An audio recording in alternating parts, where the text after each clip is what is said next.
Chapitre XXI. Ce qui arriva en France à Candide et à Martin.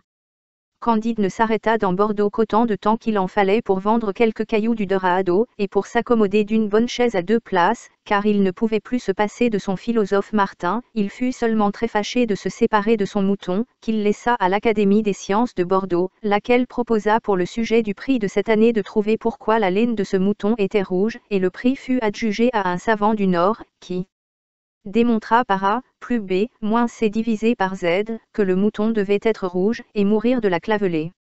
Cependant tous les voyageurs que Candide rencontra dans les cabarets de la route lui disaient « Nous allons à Paris ». Cet empressement général lui donna enfin l'envie de voir cette capitale. Ce n'était pas beaucoup se détourner du chemin de Venise.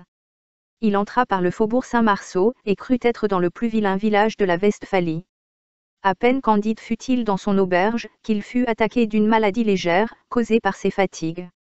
Comme il avait au doigt un diamant énorme, et qu'on avait aperçu dans son équipage une cassette prodigieusement pesante, il eut aussitôt auprès de lui 2 médecins qu'il n'avait pas mandés, quelques amis intimes qui ne le quittèrent pas, et 2 dévotes qui faisaient chauffer ses bouillons. Martin disait « Je me souviens d'avoir été malade aussi à Paris dans mon premier voyage, j'étais fort pauvre, aussi n'eus je ni amis, ni dévotes, ni médecins, et je guéris. » Cependant, à force de médecines et de saignées, la maladie de Candide devint sérieuse. Un habitué du quartier vint avec douceur lui demander un billet payable au porteur pour l'autre monde. Candide n'en voulut rien faire, les dévotes l'assurèrent que c'était une nouvelle mode 4, Candide répondit qu'il n'était point homme à la mode. Martin voulut jeter l'habitué par les fenêtres. Le clerc jura qu'on n'enterrerait point Candide. Martin jura qu'il enterrerait le clerc s'il continuait à les importuner. La querelle s'échauffa, Martin le prit par les épaules, et le chassa rudement, ce qui causa un grand scandale, dont on fit un procès-verbal. Candide guérit, et pendant sa convalescence il eut 13 bonnes compagnies à souper chez lui. On jouait gros jeu. Candide était tout étonné que jamais les ânes lui vinssent, et Martin ne s'en étonnait pas. Parmi ceux qui lui faisaient les honneurs de la ville, il y avait un petit abbé Périgourdin, l'un de ces gens empressés, toujours alertes, toujours serviables, effrontés, caressants, accommodants, qui guettent les étrangers à leur passage, leur contant l'histoire scandaleuse de la ville, et leur offrent des plaisirs à tout prix. Celui-ci mena d'abord Candide et Martin à la comédie. On y jouait une tragédie nouvelle. Candide se trouva placé auprès de quelques beaux esprits. Cela ne l'empêcha pas de pleurer à des scènes jouées parfaitement. Un des raisonneurs qui était à ses côtés lui dit dans un entr'acte « Vous avez grand tort de pleurer, cette actrice est fort mauvaise, l'acteur qui joue avec elle est plus mauvais acteur encore, la pièce est encore plus mauvaise que les acteurs, l'auteur ne sait pas un mot d'arabe, et cependant la scène est en Arabie, et, de plus, c'est un homme qui ne croit pas aux idées innées, je vous apporterai demain 20 brochures contre lui. » Monsieur, combien avez-vous de pièces de théâtre en France ? Dit Candide à l'abbé, lequel répondit, 5 ou 6 000. C'est beaucoup, dit Candide, combien y en a-t-il de bonnes ? 15 ou 16, répliqua l'autre. C'est beaucoup, dit Martin. Candide fut très content d'une actrice qui faisait la reine Élisabeth, dans une assez plate tragédie, que l'on joue quelquefois. Cette actrice, dit-il à Martin, me plaît beaucoup, elle a un faux air de mademoiselle Cunégonde, je serais bien aise de la saluer. L'abbé Périgourdin s'offrit à l'introduire chez elle. Candide, élevé en Allemagne, demanda quelle était l'étiquette, et comment on traitait en France les reines d'Angleterre. Il faut distinguer, dit l'abbé, en province, on les mène au cabaret, à Paris, on les respecte quand elles sont belles, et on les jette à la voirie quand elles sont mortes. Des reines à la voirie, dit Candide. Oui vraiment, dit Martin, monsieur l'abbé a raison, j'étais à Paris quand mademoiselle Monime passa, comme on dit, de cette vie à l'autre, on lui refusa ce que ces gens-ci appellent les honneurs de la sépulture, c'est-à-dire de pourrir avec tous les gueux du quartier dans un vilain cimetière, elle fut enterrée toute seule de sa bande au coin de la rue de Bourgogne, ce qui dut lui faire une peine extrême, car elle pensait très noblement. Cela est bien impoli, dit Candide. Que voulez-vous, dit Martin, ces gens-ci sont ainsi faits.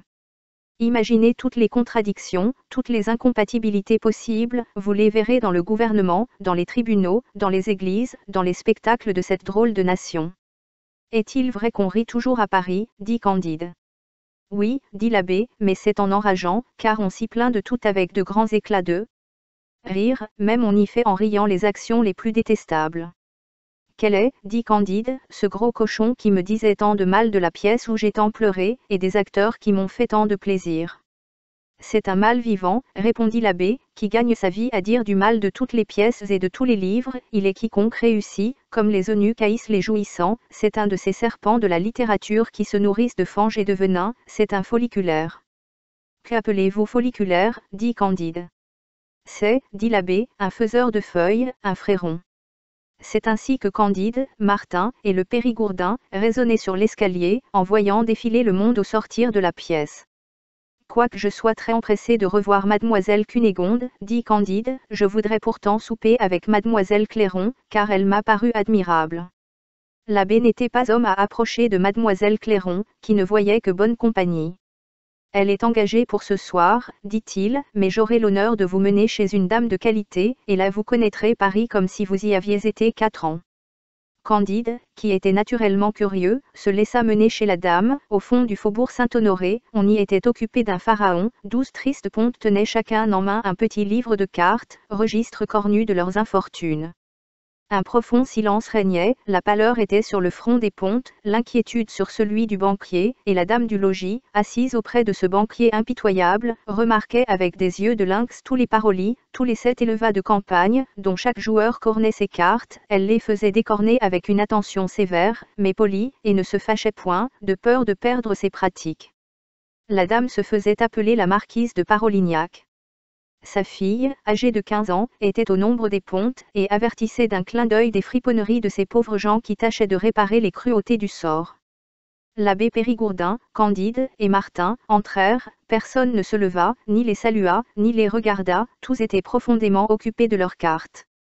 Madame la baronne de Tendaten-Tronc était plus civile, dit Candide. Cependant l'abbé s'approcha de l'oreille de la marquise, qui se leva à moitié, honora Candide d'un sourire gracieux, et Martin d'un air de tête tout accent grave fait noble. Elle fit donner un siège et un jeu de cartes à Candide, qui perdit 50 000 francs en 2 tailles, après quoi on soupa très gaiement, et tout le monde était étonné que Candide ne fût pas ému de sa perte. Les laquais disaient entre eux, dans leur langage de laquais, il faut que ce soit quelque milord anglais.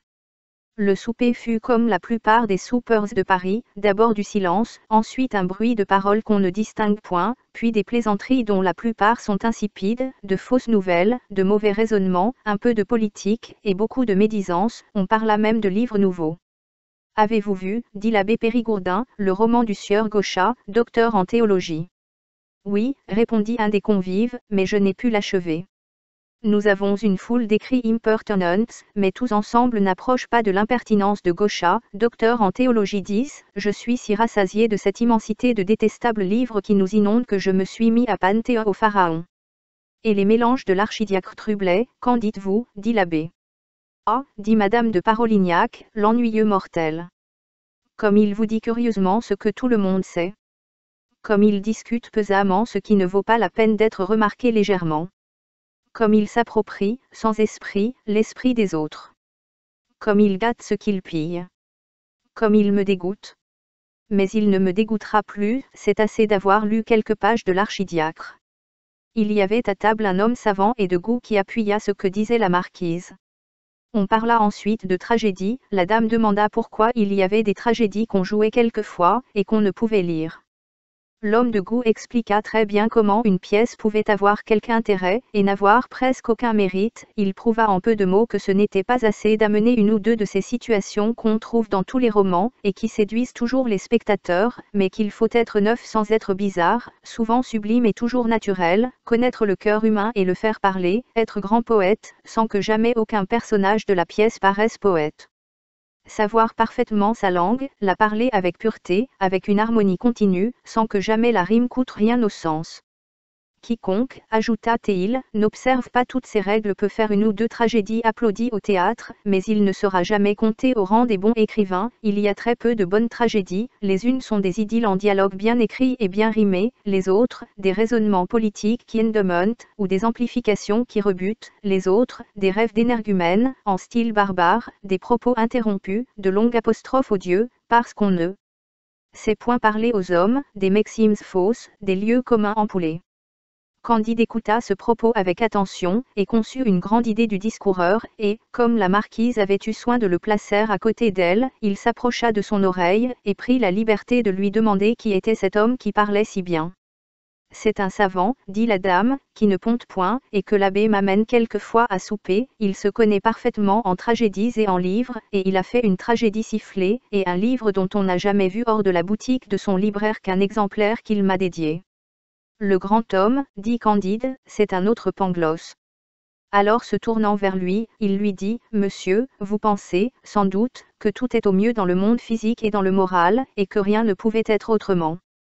Moi, monsieur, lui répondit le savant, je ne pense rien de tout cela, je trouve que tout va de travers chez nous, que personne ne sait ni quel est son rang, ni quelle est sa charge, ni ce qu'il fait, ni ce qu'il doit faire, et qu'excepté le souper, qui est assez gai, et où il paraît assez d'union, tout le reste du temps se passe en querelles impertinentes, jansénistes contre molinistes, gens du Parlement contre gens d'église, gens de lettres contre gens de lettres, courtisans contre courtisans, financiers contre le peuple, femmes contre mari, parents contre parents, c'est une guerre éternelle.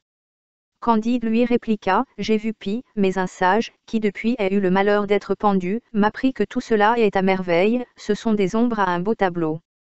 Votre pendu se moquait du monde, dit Martin, vos ombres sont des taches horribles.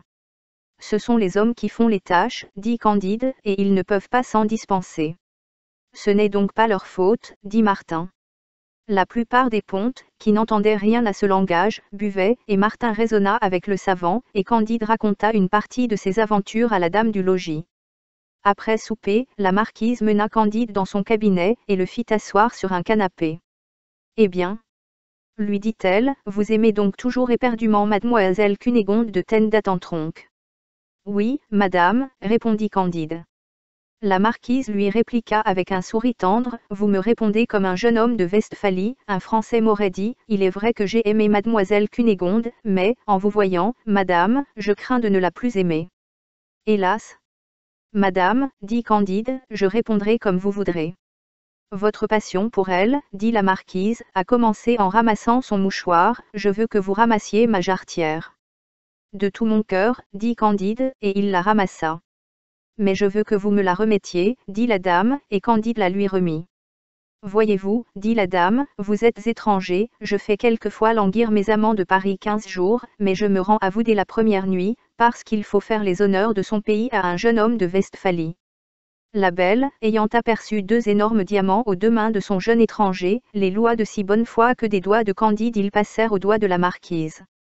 Candide, en s'en retournant avec son abbé Périgourdin, sentit quelque remords d'avoir fait une infidélité à mademoiselle Cunégonde. Monsieur l'abbé entra dans sa peine, il n'avait qu'une légère part aux 50 000 livres perdus au jeu par Candide, et à la valeur des 2 brillants moitié donnés, moitié extorqués. Son dessein était de profiter, autant qu'il le pourrait, des avantages que la connaissance de Candide pouvait lui procurer. Il lui parla beaucoup de Cunégonde, et Candide lui dit qu'il demanderait bien pardon à cette belle de son infidélité, quand il la verrait à Venise. Le Périgourdin redoublait de politesse et d'attention, et prenait un intérêt tendre à tout ce que Candide disait, à tout ce qu'il faisait, à tout ce qu'il voulait faire. Vous avez donc, monsieur, lui dit-il, un rendez-vous à Venise. Oui, monsieur l'abbé, dit Candide, il faut absolument que j'aille trouver mademoiselle Cunégonde. Alors, engagé par le plaisir de parler de ce qu'il aimait, il conta, selon son usage, une partie de ses aventures avec cette illustre Westphalienne. Je crois, dit l'abbé, que mademoiselle Cunégonde a bien de l'esprit, et qu'elle écrit des lettres charmantes. Je n'en ai jamais reçu, dit Candide, car, figurez-vous qu'ayant été chassé du château pour l'amour d'elle, je ne pus lui écrire, que bientôt après j'appris qu'elle était morte, qu'ensuite je la retrouvai, et que je la perdis, et que je lui ai envoyé à 2500 lieues d'ici un exprès dont j'attends la réponse. L'abbé écoutait attentivement, et paraissait un peu rêveur. Il prit bientôt congé des 2 étrangers, après les avoir tendrement embrassés. Le lendemain Candide reçut à son réveil une lettre conçue en ces termes, « Monsieur mon très cher amant, il y a 8 jours que je suis malade en cette ville, j'apprends que vous y êtes. Je volerais dans vos bras si je pouvais remuer. J'ai su votre passage à Bordeaux, j'y ai laissé le fidèle Cacambo et la vieille, qui doivent bientôt me suivre. Le gouverneur de Bueno erre à tout prix, mais il me reste votre cœur. Venez, votre présence me rendra la vie ou me fera mourir de plaisir. Cette lettre charmante, cette lettre inespérée, transporta Candide d'une joie inexprimable, et la maladie de sa chère Cunégonde l'accabla de douleur. Partagé entre ces deux sentiments, il prend son or et ses diamants, et se fait conduire avec Martin à l'hôtel où mademoiselle Cunégonde demeurait. Il entre en tremblant d'émotion, son cœur palpite, sa voix sanglote, il veut ouvrir les rideaux du lit, il veut faire apporter de la lumière. Gardez-vous bien, lui dit la suivante, la lumière la tue, et soudain elle referme le rideau. Ma chère Cunégonde, dit Candide en pleurant, comment vous portez-vous? Si vous ne pouvez me voir, parlez-moi du moins. Elle ne peut parler, dit la suivante. La dame alors tire du lit une main potelée que Candide arrose longtemps de ses larmes, et qu'il remplit ensuite de diamants, en laissant un sac plein d'or sur le fauteuil. Au milieu de ces transports arrive un exempt suivi de l'abbé Périgourdin et d'une escouade. Voilà donc, dit-il, ces deux étrangers suspects. Il les fait incantonner saisir, et ordonne à ses braves de les traîner en prison. Ce n'est pas ainsi qu'on traite les voyageurs dans Eldorado, dit Candide. Je suis plus manichéen que jamais, dit Martin. Mais, monsieur, où nous menez-vous, dit Candide. Dans un cul de basse-fosse, dit l'exempt.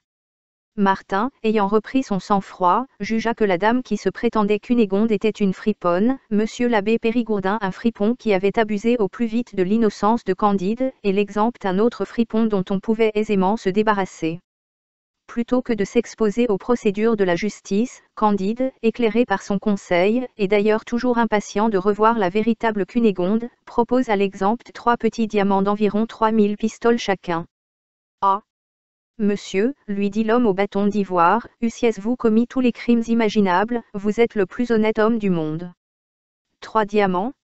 Chacun de 3000 pistoles. Monsieur, je me ferais tuer pour vous, au lieu de vous mener dans un cachot. On arrête tous les étrangers, mais laissez-moi faire, j'ai un frère à Dieppe en Normandie, je vais vous y mener, et si vous avez quelques diamants à lui donner, il aura soin de vous comme moi-même. Et pourquoi arrête-t-on tous les étrangers? Dit Candide. L'abbé Périgourdin prit alors la parole, et dit, c'est parce qu'un gueux du pays d'Atrébati a entendu dire des sottises, cela seul lui a fait commettre un parricide, non pas tel que celui de 1610 au mois de mai, mais tel que celui de 1594 au mois de décembre, et tel que plusieurs autres commis dans d'autres années et dans d'autres mois par d'autres gueux qui avaient entendu dire des sottises. L'exempt alors expliqua de quoi il s'agissait. Ah! Les monstres, s'écria Candide, quoi? De telles horreurs chez un peuple qui danse et qui chante. Ne pourrais-je sortir au plus vite de ce pays où des singes agacent des tigres? J'ai vu des ours dans mon pays, je n'ai vu des hommes que dans le Dorado. Au nom de Dieu, monsieur l'exempt, menez-moi à Venise, où je dois attendre mademoiselle Cunégonde. Je ne peux vous mener qu'en Basse-Normandie, dit le Barigel. Aussitôt il lui fait ôter ses fers, dit qu'il s'est mépris, renvoie ses gens, emmène à Dieppe Candide et Martin, et les laisse entre les mains de son frère. Il y avait un petit vaisseau hollandais à la rade. Le Normand, à l'aide de 3 autres diamants, devenu le plus serviable des hommes, embarque Candide et ses gens dans le vaisseau qui allait faire voile pour Portsmouth en Angleterre. Ce n'était pas le chemin de Venise, mais Candide croyait être délivré de l'enfer, et il comptait bien reprendre la route de Venise à la première occasion.